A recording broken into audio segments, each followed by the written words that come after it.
বিসমিল্লাহির রহমানির রহিম। আসসালামু আলাইকুম প্রিয় দর্শক, আজ আমি আপনাদের সাথে অদ্ভুত কম্বিনেশনের একটি অদ্ভুত রেসিপি শেয়ার করতে চলেছি। জানি না এভাবে আপনারা কেউ তৈরি করে খেয়েছেন কি না, কিন্তু আমি আজ প্রথম এই রেসিপিটা করলাম। আর মাঝে মাঝে আমি এরকম অদ্ভুত রান্নার এক্সপেরিমেন্ট করে থাকি, আর সেটা যদি খেতে ভালো হয় তখন আমার নিজেকে অনেক ধন্য মনে হয়, কিন্তু যদি খেতে খারাপ হয় তখন একটু খারাপ লাগে। তাহলে চলুন দেখে নিই আজ আমি এই রেসিপিটা কি কি দিয়ে তৈরি করলাম।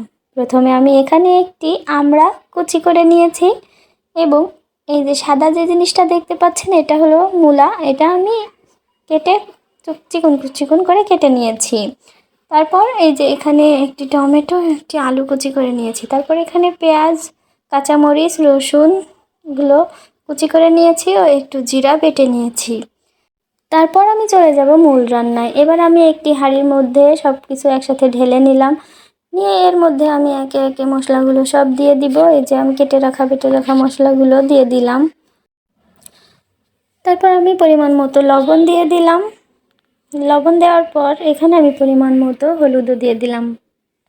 হলুদটা দিয়ে এবার আমি এগুলোকে ভালোভাবে হাত দিয়ে চটকে মেখে নিব।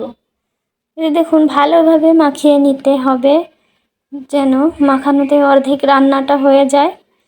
তারপর আমি এই যে তেল দিয়ে দিলাম, তেল দিয়ে আবারও মেখে নিলাম। তারপরে যে কেটে রাখা টমেটোটা দিয়ে দিলাম, দিয়ে আবারও একটু মেখে নিব। মেখে নেওয়ার পর এখানে আমি এই যে বাইম মাছগুলো দিয়ে দিলাম। তারপর আর একটু মেখে নিয়ে এর মধ্যে আমি পরিমাণ মতো পানি দিয়ে দিলাম। পানিটা দিয়ে আরও একটু নেড়ে দিলাম। তারপর আমি চুলাটা জ্বালিয়ে রান্নাটা শুরু করব। মিডিয়াম হাই হিটে রান্নাটা করতে হবে, এবং এবার আমি একটি ঢাকনা দিয়ে ঢেকে কিছুক্ষণ রেখে দেব। তারপর মাঝে মাঝে আমি ঢাকনাটা খুলে একটু নাড়াচাড়া করে দিব। এভাবে করে রান্না করলে খেতে অনেক মজা হয়, এবং যারা মূলা খেতে পছন্দ করে না, এভাবে করে রান্না করে দিলে তারা বুঝতেই পারবে না যে এর মধ্যে আসলে মূলা দেওয়া আছে, কারণ মূলার কোনো ফ্লেভার এখানে বোঝা যায় না।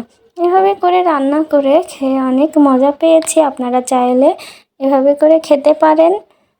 আজকের ভিডিও এই পর্যন্ত। সবাই ভালো থাকবেন। আল্লাহ হাফেজ।